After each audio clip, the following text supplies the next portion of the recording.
जय Hind. Bajrangi study point में आप सभी का स्वागत है। इस समय हर तरफ यही सुर्खी छाई हुई है कि क्या पाकिस्तान बिकने वाला है, और ऐसा खुद वहाँ के पीएम प्रधानमंत्री ने कहा है। तो प्रधानमंत्री कौन है वहाँ के? शहबाज शरीफ। तो जब उन्होंने ऐसा बयान दे दिया है कि क्या पाकिस्तान बिकने वाला है, तो जानते हैं कि उनके बयान के क्या मायने हैं, और क्या पाकिस्तान में भी अब प्राइवेटाइजेशन लागू हो जाएगा, और पाकिस्तान ऐसा कर क्यों रहा है, यानी खुद को बेच क्यों रहा है। तो इन सब पर हम लोग एक डिटेल एनालिसिस करने वाले हैं और बात करेंगे क्या कभी इंडिया में भी ऐसा हुआ था, क्या इंडिया ने भी कभी खुद को बेचने की कोशिश की थी, क्योंकि जो टाइम आज पाकिस्तान का चल रहा है वही टाइम कभी इंडिया ने फेस किया था। तो उस टाइम की भी हम लोग चर्चा करने वाले हैं। तो स्टार्ट करते हैं वीडियो को। तो देखिए, ये है सुर्खी कि Pakistan to privatise all states owned firms except strategic enterprises, PM Sharif, यानी ये हैं वहाँ के पाकिस्तान के प्रधानमंत्री शहबाज शरीफ। और उन्होंने खुद बयान दिया है कि पाकिस्तान सभी प्राइवेट यानी सभी कंपनियों को अब प्राइवेट कर देगा, यानी सभी कंपनियों को अब बेच देगा प्राइवेट हाथों में, सिवाय कुछ स्ट्रेटेजिक इंपॉर्टेंस जैसे न्यूक्लियर वेपन से जुड़ा कुछ हो गया या एटॉमिक पावर प्लांट से जुड़ा हो गया। इन सबको छोड़ के बाकी जितनी भी उसके पास सरकारी कंपनियां हैं उन सबको वो प्राइवेटाइज कर देगा या बेच देगा। ये वहाँ के प्रधानमंत्री शहबाज शरीफ ने खुद कहा है। तो इसका मतलब पाकिस्तान में इस समय इकोनॉमिक क्राइसिस चल रहा है, यानी वहाँ के हालात कुछ ठीक नहीं लग रहे हैं, क्योंकि भाई कोई देश अपनी सब चीज़ तभी बेचेगा ना जब वहाँ की आर्थिक स्थिति सही नहीं होगी। तो ये देखिए, ये इस समय ट्रेंडिंग न्यूज़ चल रही है कि आर्थिक संकट से जूझ रहे पाकिस्तान ने सभी सरकारी कंपनियों को बेचने का फैसला कर लिया है। यानी ये कोई मनगढ़ंत बात नहीं है, ये हर जगह इस समय ट्रेंडिंग न्यूज़ में चल रही है कि पाकिस्तान सब कुछ बेचने को तैयार है। फिर प्रधानमंत्री शहबाज शरीफ ने इस्लामाबाद में प्राइवेटाइजेशन कमीशन की मीटिंग में मंगलवार को इसकी घोषणा की, यानी इन्होंने अब तो प्राइवेटाइजेशन कमीशन भी बना दिया है। जब चीज़ें प्राइवेटाइज होंगी तो किसी कमीशन के थ्रू होंगी, तो उस कमीशन को भी इन्होंने कम्प्लीटली बना लिया है। और उन्होंने यह कहा है कि बिजनेस करना सरकार का काम नहीं है, क्योंकि भाई बिजनेस करना तो किसी प्राइवेट प्लेयर का काम है, किसी कैपिटलिस्ट का काम है, ये सरकार का काम नहीं। सरकार का काम बिजनेस और देश में निवेश के लिए अच्छा माहौल देना है। यानी अब ये सब कुछ बेच रहे हैं तो खुद को बचाने की कोशिश कर रहे हैं, लेकिन भैया इससे कुछ होने वाला नहीं है। ये मान लो कि तुम खुद को बेच रहे हो बस। और शरीफ ने आगे कहा है कि सभी की सरकारी कंपनियों को बेचा जाएगा, चाहे मुनाफा कमा पा रही हो या नहीं, यानी जितने भी गवर्नमेंट फर्म्स हैं वहाँ पर इन सबको बेच डालेंगे। और उन्होंने आगे कहा कि मीडिया रिपोर्ट्स के मुताबिक सरकार सिर्फ उन्हीं कंपनियों को अपने पास रखेगी जो रणनीतिक रूप से अहम है, वो चाहे न्यूक्लियर पावर प्लांट हो या एटॉमिक से रिलेटेड कुछ भी होगा तभी वो उनको रखेंगे, वरना जितनी भी सरकारी कंपनियां सबको बेच डालेंगे। ये देखिए, ये इन्होंने सरकारी ऑफिशियल से मीटिंग की है और ये है इनका प्राइवेटाइजेशन कमीशन, जिसमें सभी बड़े लोग बैठे हुए आपको नज़र आ रहे हैं। तो ये देखिए, प्रधानमंत्री ने सभी मंत्रियों से अपील की है कि वो प्रक्रिया को आसान बनाने में प्राइवेटाइजेशन कमीशन का सहयोग करें। यानी ये जो प्राइवेटाइजेशन कमीशन बन गया है, अब सभी मंत्री इसमें सहयोग करें, ऐसा वहाँ के पीएम ने खुद बोला है। और पाकिस्तान के वित्त मंत्रालय की दिसंबर 2023 रिपोर्ट के मुताबिक, यानी जो पाकिस्तान का फाइनेंस मिनिस्ट्री है उसके मुताबिक पाकिस्तान के पास 88 सरकारी कंपनियां हैं, यानी मात्र 88 सरकारी कंपनियों के साथ पाकिस्तान चल रहा है, क्योंकि उन्होंने धीरे धीरे अपना सब कुछ बेच डाला है। और अब ये जो 88 बची हैं अब इनको भी ये निपटा देंगे, क्योंकि भाई इनका पूरा पैसा तो आतंकवाद में चला जाता है और जम्मू कश्मीर के मुद्दे पे चला जाता है, और उसमें खर्चा होता है, और खर्चे के आने के लिए कोई सोर्स है नहीं, तो भाई ये अपनी कंपनियां को बेचेंगे ही। और ये कंपेयर करते हैं इंडिया से। बीच में एक सेशन हुआ था जिसमें आपको बताया था कि पाकिस्तान के एक मंत्री ने कहा था कि भारत सुपर पावर बनने की तरफ चल रहा है और हम लोग भीख मांग रहे हैं हर जगह। यानी ये लोग जहाँ भी जाते हैं हमेशा भीख मांगते हैं, किसी भी देश के पास जाते हैं तो कुछ ना कुछ उसे मांग ही लाते हैं। तो अगर इनको इंटरनेशनल भिखारी का दर्जा दे दिया जाए तो वो कुछ गलत नहीं होगा। आगे बढ़ते हैं। सबसे बड़ी बात यह है कि वहाँ पर जो बोली लगेगी, पाकिस्तान में कंपनियों की बोली लगेगी और टीवी पर लाइव दिखाया जाएगा। यानी ये लोग अपनी बेइज्जती टीवी पर दिखाएंगे कि हाँ, ये लोग हमारी बेइज्जती ऐसे हो रही है। यानी ये बात कितनी हास्यास्पद है कि कंपनियों की बोली लग रही है और उसे लाइव चलाया जाएगा, क्योंकि शहबाज शरीफ का कहना है कि कंपनियों को बेचने की प्रोसेस को पारदर्शिता से पूरा किया जाएगा, यानी इसमें ट्रांसपेरेंसी लाएंगे। पिछले हफ्ते 24 कंपनियों की लिस्ट बनाई गई जिन्हें प्राइवेटाइजेशन के पहले फेज में बेचा जाएगा। यानी बात बेचने की कर रहे हैं और उसे टीवी पर लाइव चलाने की बात हो रही है, और उसे ये अपनी वाहवाही समझ रहे हैं। मतलब भगवान कम से कम उनको इतनी अकल तो दे कि कम से कम ये ऐसी बातें तो ना ही करें कि अपनी बेइज्जती को वो खुद ग्लोबली दिखाएंगे। खैर, अब जिसकी जैसी बुद्धि हो वो वैसा ही काम करेगा। तो सबसे पहले 24 कंपनियों की लिस्ट बनाई गई है जिन्हें पहले प्राइवेटाइज किया जाएगा, और उन्होंने इस बाकायदा प्राइवेटाइजेशन प्रोग्राम का नाम रखा है प्राइवेटाइजेशन प्रोग्राम 2024 से 29। यानी बाकायदा इन्होंने नामकरण भी कर दिया है प्राइवेटाइजेशन प्रोग्राम 2024 से 29। ये नाम दिया जाएगा। इसमें पाकिस्तान की बिजली कंपनियां भी शामिल हैं। मतलब अब इसमें आप ये कह सकते हैं कुछ इसमें बचने वाला ही नहीं है। सबसे पहले उन कंपनियों को बेचा जाएगा जो घाटे में है, यानी यहाँ की सरकारी कंपनियां, जैसे अपने यहाँ BSNL नहीं है, वैसे इनकी यहाँ शायद सारी कंपनियां हैं, क्योंकि जो घाटे में है उनको पहले बेचा जाएगा। उसके बाद मुनाफा कमाने वाली सरकारी कंपनियों को बेचा जाएगा, यानी जो थोड़ा बहुत प्रॉफिट दे रही हैं उनको भी ये बेच डालेंगे, क्योंकि और कुछ तो अब इनके पास बचा नहीं बेचने को। जितने भी इंपॉर्टेंट और स्ट्रेटेजिक प्लांट्स थे इन्होंने सब कुछ तो बेच डाला है। अब यही सिर्फ जो 88 बची कंपनियां हैं अब उनको ही इन्हें बेचना है। अब जब ये सब भी बिक जाएगा, अब तो देखते हैं ये किसे बेचते हैं। हो सकता है अपनी संसद को ही बेच डालें या अपने सुप्रीम कोर्ट को बेच डालें, ये देखने वाली बात होगी। लेकिन यहाँ पर एक समझने वाली बात है कि पाकिस्तान ने ऐसा किया क्यों है। देखिए, दुनिया में 2 बैंक हैं, एक है वर्ल्ड बैंक और एक है IMF। तो इन दोनों में पहले फ़र्क समझें कि दोनों लोन हमें देती कब हैं या किसी देश को लोन देती कब हैं। वर्ल्ड बैंक लोन तब देती है जब आपको कोई इंफ्रास्ट्रक्चर बिल्ड कराना है, जैसे आपको कोई बिल्डिंग बनानी है, रोड बनानी है, नहरें बनानी है, या हाईवे का निर्माण करना है, रेलवे का निर्माण करना है, तब आप वर्ल्ड बैंक से कर्जा ले सकते हैं। लेकिन जब आप कर्जे में डूबे हों और आपको किसी देश से कहीं लोन नहीं मिल रहा हो, यानी एकदम आप तबाह होने की स्थिति में आ गए हो, तब IMF लोन देता है। और IMF लोन देता है तो कुछ शर्तों के साथ लोन देता है।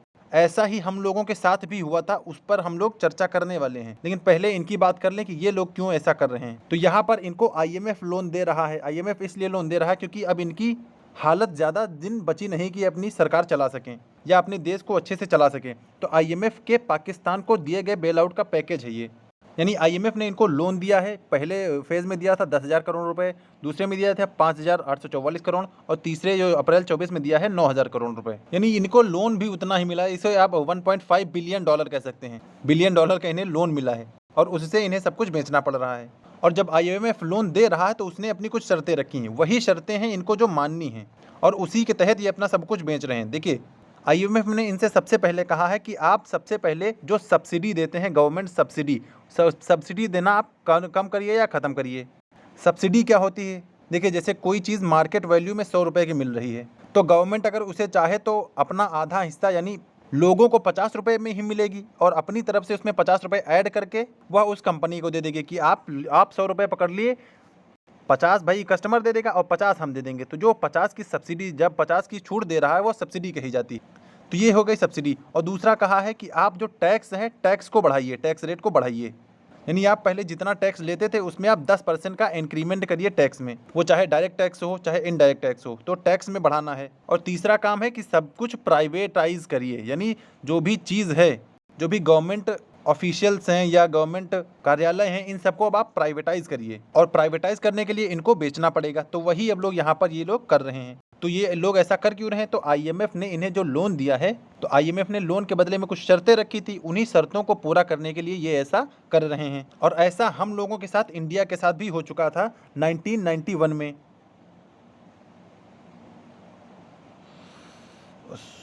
तो 1991 में हमारे साथ भी ऐसा हो चुका था, उस पर भी हम लोग चर्चा करने वाले हैं। लेकिन फिलहाल आगे तो ये IMF के दबाव में फैसला लिया गया है, यानी उन्होंने खुद की मर्जी से नहीं लिया है। लेकिन जब कहीं किसी से लोन लोगे तो वो कुछ न कुछ शर्तें रखेगा, तो वही शर्तें इनको माननी है। जैसे पाकिस्तान को IMF से बेल आउट पैकेज मिलने के बाद कई कड़े फैसले लेने पड़े हैं, क्योंकि ये IMF की शर्तें हैं। तो न्यूज़ एजेंसी रॉयटर्स के मुताबिक पाकिस्तान ने IMF के दबाव में आकर सभी सरकारी कंपनियों को बेचने का फैसला किया है। फिर आगे क्या है कि इससे पहले जब पिछले साल पाकिस्तान को IMF से 10,000 करोड़ रुपए का पैकेज मिला था, तब भी शरीफ सरकार को कई कड़े फैसले लेने को कहा गया था। यानी 3 बार इनको लोन मिल चुका है और तीनों बार, जब पिछले साल इनको 2023 में मिला था, तब भी इनसे कहा गया था कि आप ऐसा ही कुछ करिए। IMF ने हर तरह की सब्सिडी खत्म करने की, यानी जैसे कोई खाद है या पेस्टिसाइड है और मैन्योर है, इन सब में सब्सिडी दी जाती है। जैसे कोई खाद बनती है, अपने यहाँ एक खाद बनती है, शायद यूरिया है, वो 1400 की बनती है। तो 1400 की वो बनती है, लेकिन हम लोगों को कितने की मिलती है? वो लगभग 250 से 300 की मिलती है या 300-400 की। तो जो भी इस पर छूट दी जाती है उसे ही सब्सिडी बोला जाता है। तो वही यहाँ इन्होंने कहा कि सब्सिडी खत्म करने, पेट्रोल, डीजल और बिजली 30% तक महंगी करने के लिए और टैक्स कलेक्शन 10% बढ़ाने की मांग की थी। यानी जब पहली बार इन्होंने लोन दिया था तभी मांग की थी, लेकिन तब इन्होंने माना नहीं था और फिर से पाकिस्तान को लोन चाहिए था। तो इन्होंने जब दोबारा मांग की तब इनको ऐसा करना पड़ा है। तो ऐसा ये लोग IMF के दबाव में कर रहे हैं। अच्छा, हम लोगों के साथ भी ऐसा हुआ था, चलिए पहले उसकी चर्चा कर लें। हम लोगों के साथ 1991 में एक बार ऐसा हो चुका है कि हमारे पास बिल्कुल पैसा नहीं था, सिर्फ 7 दिन के इंपोर्ट के लिए पैसा बचा था और हमने अपना गोल्ड ब्रिटेन में गिरवी रखा था। यानी हमारी हालत भी आज के पाकिस्तान जैसी हो गई थी। तब हमने भी आईएमएफ का दरवाज़ा खटखटाया था, तो और आईएमएफ ने हमें लोन दिया था, लेकिन कुछ शर्तों को उसने अप्लाई करने के लिए कहा था। तो वही शर्तें आजकल के जो एलपीजी रिफॉर्म है वो कहलाई। एलपीजी मतलब एल मतलब लिबरलाइजेशन, पी मतलब प्राइवेटाइजेशन, जी मतलब ग्लोबलाइजेशन। यानी 1991 में ही हम लोग ये कर चुके हैं। ये देखिए, ये हैं एलपीजी रिफॉर्म्स जो हमने 1991 में किए थे। लिबरलाइजेशन का मतलब कोई भी अब लाइसेंस जो लेगा, कोई बाहरी कंपनी आएगी तो उसको लाइसेंस थोड़ा आसानी से मिल जाए, और जितनी जितनी क्या मैक्सिमम सरकारी कंपनियों को आप प्राइवेटाइज कर दीजिए और दूसरे देश को भी अपने देश में आने का मौका दीजिए। ये होता है ग्लोबलाइजेशन। तो लिबरलाइजेशन का मतलब आप लाइसेंस के जो भी प्रक्रिया है उसको कम करिए, क्योंकि पहले अगर कोई चीज़ आपको कराना होता था तो उसमें लाइसेंस की प्रक्रिया बहुत महंगी या टाइम टेकिंग होती थी, तो इसीलिए उसको लिबरल किया गया। यानी आप 2-4 जगह जाएंगे तो आपका काम हो जाएगा, और पहले 15-20 जगह भटकने से भी आपको लाइसेंस किसी चीज़ का नहीं मिलता था। फिर बात करते हैं प्राइवेटाइज की। शुरुआत में इंडिया में सब कुछ गवर्नमेंट ही था, यानी सब कुछ सरकारी ही था। कोई भी ऐसा, चाहे स्कूल हो, चाहे अस्पताल हो, चाहे रोड हो, ये सब कुछ सरकारी था। लेकिन 1991 के बाद धीरे धीरे प्राइवेटाइज होना शुरू हुआ, यानी तब प्राइवेट प्लेयर्स की एंट्री होने लगी। फिर ग्लोबलाइजेशन का मतलब कोई बाहरी कंपनी आपके देश में आ सकती है और अपना प्लांट स्थापित कर सकती है, वो चाहे एफडीआई के रूप में हो, चाहे एफआईआई के रूप में हो, चाहे ग्रीन फील्ड के रूप में हो, चाहे ब्राउन फील्ड के रूप में हो। यानी दुनिया को या भारत को सबके लिए खोल दिया गया कि सब लोग आइए, यहाँ पर निवेश करिए और फिर अपने देश कमा के ले जाइए। ये इंडिया में हो चुका है। ये देखिए, 1991 देश के खाड़ी युद्ध और तत्कालीन सोवियत संघ के पतन के बाद भुगतान दुविधा की असंतुलन का अनुभव किया, यानी देश में ऐसा हो चुका था। ये देखिए, देश ने स्विट्जरलैंड के केंद्रीय बैंक के लिए बैंक ऑफ इंग्लैंड और 20 टन सोने की 47 टन की राशि जमा किया था। यानी हम लोगों ने अपना सोना गिरवी रखा था, तब हमें जाके बेल आउट पैकेज मिला था। इसे देना था आईएमएफ या अंतर्राष्ट्रीय मुद्रा के साथ वसूली संधि के तहत जरूरी हो गया था। आप ये कह सकते हैं कि ऐसा हमारे साथ बिल्कुल सेम डिट्टो हमारे साथ हो चुका है। और हम लोगों ने जब प्राइवेटाइज किया था तब खुद की, यानी इंडियन कंपनी को ही दिया था या इंडियन लोगों को ही दिया था कि भाई आप इंडिया के हैं, आप हमारे गवर्नमेंट कंपनीज़ को ले लीजिए और इन्हें आप प्राइवेटाइज कर दीजिए।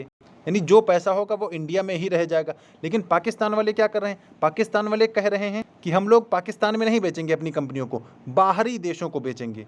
लेकिन उसने यह भी कह दिया कि हम लोग इंडिया को कोई कंपनी नहीं बेचेंगे, क्योंकि उसको पता है ना कि इंडिया वाले तुरंत सब कुछ खरीद ही लेंगे, और इंडिया वाले खरीद लेंगे तो उसकी तो घनघोर बेइज्जती होगी।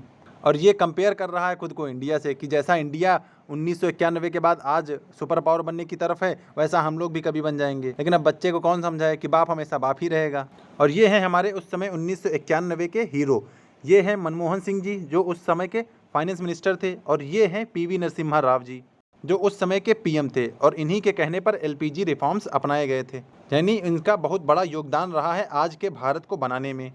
और जो एलपीजी का कॉन्सेप्ट आया था वो बजट के साथ आया था, यानी बजट पेश किया जाता है ना, तो बजट के साथ अर्थव्यवस्था के लिए एलपीजी लिबरलाइजेशन यानी उदारीकरण, प्राइवेटाइजेशन यानी निजीकरण, ग्लोबलाइजेशन यानी वैश्वीकरण का कॉन्सेप्ट लेकर आई थी। और ये सब होता क्या है इसको मैं आपको बता चुका हूँ कि प्राइवेटाइजेशन क्या होता है, निजीकरण क्या होता है और वैश्वीकरण क्या होता है।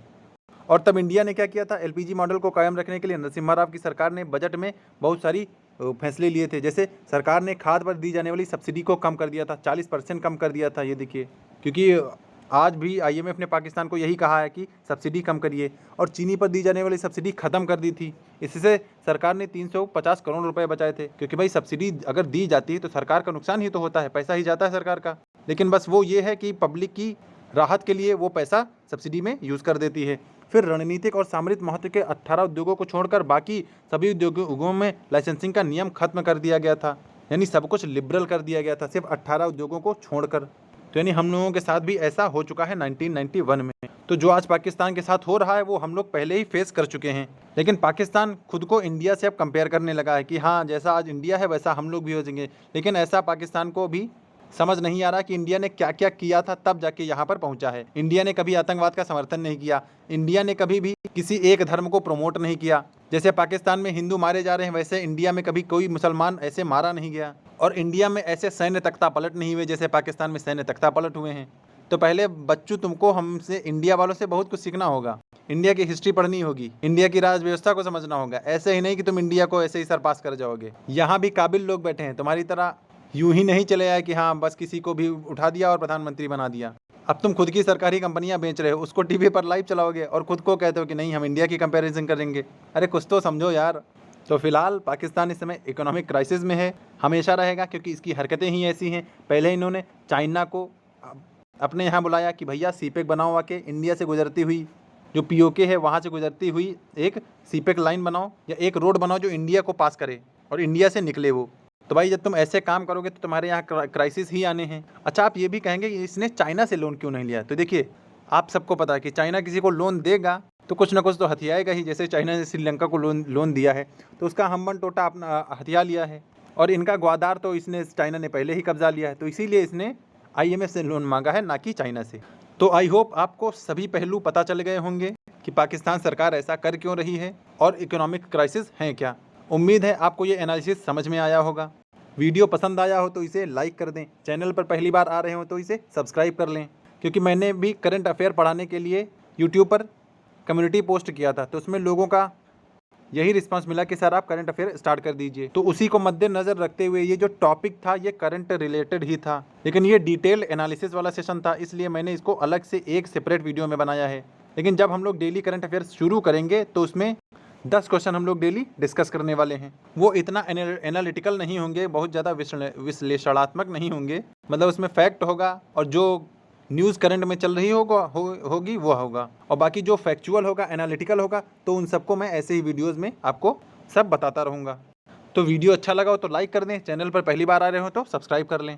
और डेली करंट अफेयर्स के लिए मैं भी किसी दिन बता दूंगा कि इस दिन से हमारा डेली करंट अफेयर्स शुरू हो रहा है। और बाकी आपको क्या लगता है कि क्या कभी पाकिस्तान इंडिया की बराबरी कर पाएगा, इंडिया जैसा बन पाएगा? हमें ये कमेंट में बताइएगा। तो फिलहाल इस वीडियो में इतना ही, मिलते हैं नेक्स्ट वीडियो में, तब तक के लिए जय हिंद।